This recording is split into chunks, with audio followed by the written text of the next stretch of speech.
ترأس اليوم الفريق سعيد شنقريحة رئيس أركان الجيش الوطني الشعبي اجتماع عمل على مستوى مقر أركان الجيش الوطني الشعبي، وذلك في إطار دراسة مستجدات الوضع الأمني السائد داخل البلاد وفي المنطقة الإقليمية وفق بيان لوزارة الدفاع الوطني.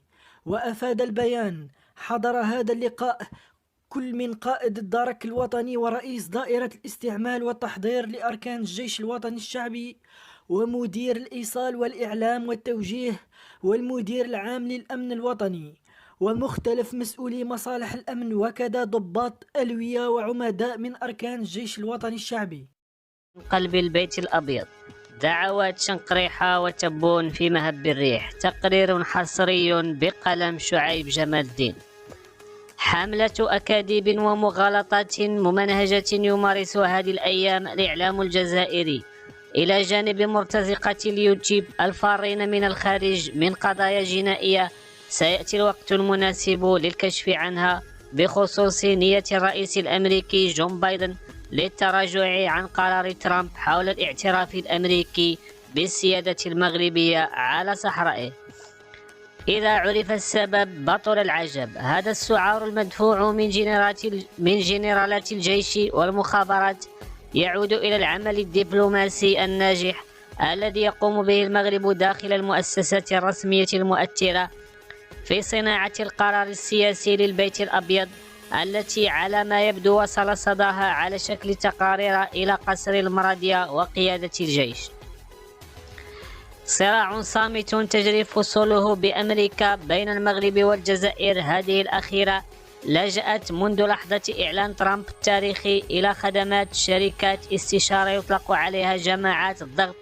يوجد عشرات المكاتب مثلها خلف منتزه ناشيونال مول بالعاصمة واشنطن، والتي يكلف التعاقد معها 40,000 دولار شهريا، في حين المغرب تجاوز التعامل مع أمثال هذه الشركات منذ عدة سنوات، حيث أصبح يتواصل مع مؤسسات قائمة بذاتها مرتبطة مباشرة باللوبي اليهودي من أصول مغربية، مثل مركز مابس مقرها الرئيسي في منطقة مانهاتن بنيويورك، التي لديها نفوذ قوي جدا داخل أروقة مجلس الكونغرس والشيوخ، وتحظى بمكانة خاصة لدى فريق الإدارة الأمريكي الجديد.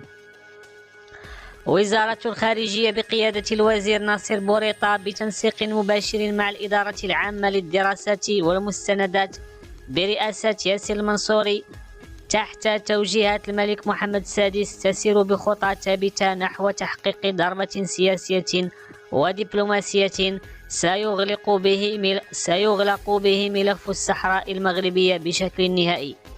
مصادر مطلعة أشارت إلى أن تأكيد الرئيس جو بايدن الرسمي لقرار سلفي دونالد ترامب مجرد مسألة وقت لا غير. في الغالب تأخير الإعلان له ارتباط بإعادة ترتيب عمل الإدارة الجديد بالبيت الأبيض التي عينها جو بايدن منذ أيام.